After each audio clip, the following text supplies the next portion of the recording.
question. I've been studying a lot of the things that you've been teaching tonight for years. I'm a Mormon, by the way, and I didn't really hear anything tonight that I haven't heard before. I have, however, read several papers by Mormon apologists that have, PhDs. They're very, they're very well documented. I'm sure you've read a lot of them too. My question is,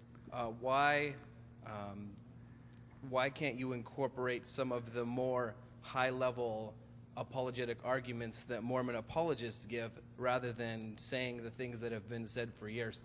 Sure.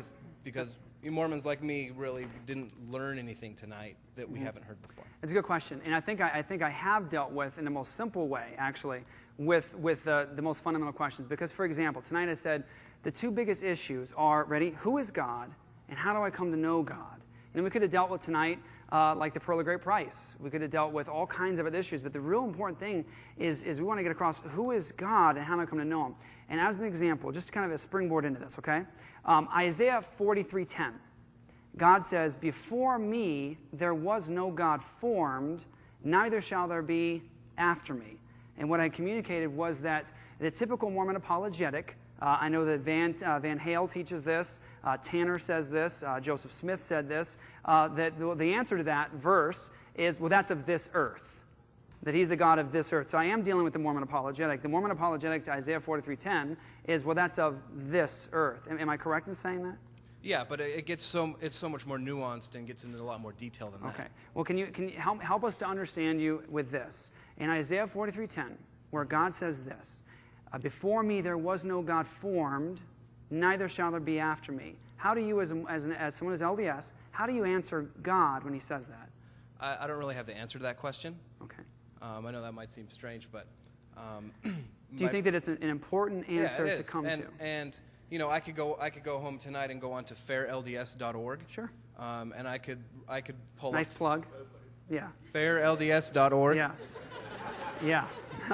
And I could pull up 5 scholarly papers written on that subject. And so Here's the problem. I can point you to numerous references where the top Mormon apologists that you would go to on FAIR, like Van Hale, Tanner, you name it.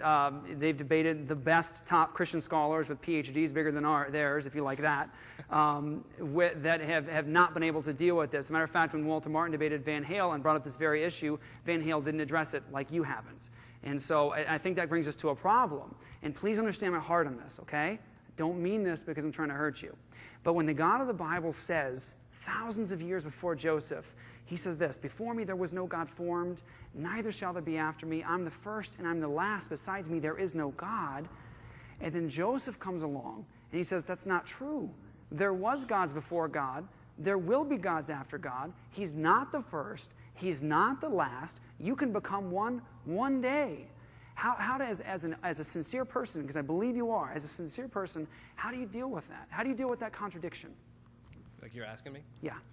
I mean, I don't really have an answer for you right now. It's okay. But just, I want you to know, the reason for tonight was to start a dialogue, to start a communication. And I know we've been talking through email, so I at least sent you the one. Yeah. Really get that, okay? So we can start the dialogue. So and by the way, I flew through a lot of the references this evening. I did that because I didn't expect any of you guys had journal discourses on you. So I flew through it so that you can listen to the CD. You can get it on CD. It was recorded, okay? So by the way, if I was going fast, you're like, what is he talking about? It's because it's probably too expensive for us, one, and number two, you probably don't have it on you. So you'd probably have like a trunk load case to bring out if you did. But you can get the CD and get the CD, what I was talking about, to go through those verses. And we just encourage you to do that.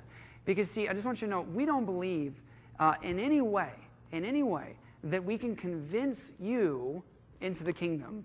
I don't think so. I think that salvation is a sovereign grace. It's a sovereign act of God where God opens your eyes and your heart. Here's what I want to do. Here's my job. I get the blessing and the honor to bring you the gospel and to show it to you. And then it says in in Romans, the gospel is the power of God unto salvation. All I'm asking you to do is to take the scriptures that I did, take them home and study them, look at them, and see if what I'm saying is true. And let me to be fair with what you said, okay? To be fair. The Mormon apologetic, to what I said about no gods before God, no gods after. It'll be on fair and everything else. Is this, and you're taught this in seminary. It's in the missionary training manuals. I've got them. It says, well, that's of this earth. Well, that's fine. He's the only God, but he's the only God for this earth. But there are other gods out in the heavens. There's a problem with that too, because God spoke directly to that in Deuteronomy chapter 4. Let me read you that passage, because you will get that unfair, okay? You're going to get that. That means of this earth. And I got to be honest with you, that's the only response to these passages. I've been doing this for 13 years. I've talked to bishops, stake presidents, Mormon missionaries, BYU professors, the average LDS person, and that is the only response that I have gotten consistently from these passages. Well, that's of this earth. And let me just read to you what God says in Deuteronomy 4 real fast, okay? Then you can respond. Deuteronomy 4, verse 35. Let me just read to you 2 verses here. 35, he says, to you it was shown that you might know that the Lord, he is God. There is no other besides him. And then verse 39, it says, know therefore today and take it to your heart. Now remember the Mormon apologetic as you listen to this. That the Lord, he is God in heaven above and on the earth below. There is no other. So the God of the Bible declares that he's the only God in the heavens above and on the earth below. And so that creates a problem for Christians, because when Joseph comes along and says that all of our creeds are an abomination, we say, well, here's our problem, is that what you're saying doesn't jive with what God said. Okay, so your question, do you have a question for me? Well, I'm trying to respond to the Mormon apologetic with regard to these verses. To be fair to the Mormon apologetic, that is the Mormon apologetic. It's of this earth. Every passage that I read that says there's only one God, none before, none after, he's the first and last, well, that's of this earth. Okay, so. Okay, so that's, all right. Okay, all right. But just as far as all the other issues that you raised, there are explanations that I didn't hear you bring up tonight. Okay. That I know are out there, and I don't think that it doesn't seem fair to me for you to be presenting a one-sided view of Mormonism, right. And not the rebuttal. Right. Well, I talked for about an hour, and I could have gone for 2 or 3, but everyone in here would probably fall asleep and get sick of my voice. The purpose of this evening was to give a basic touch on what does Mormonism teach about God, what does the Bible teach about God, what does Mormonism teach about the gospel, what does the Bible teach about the gospel.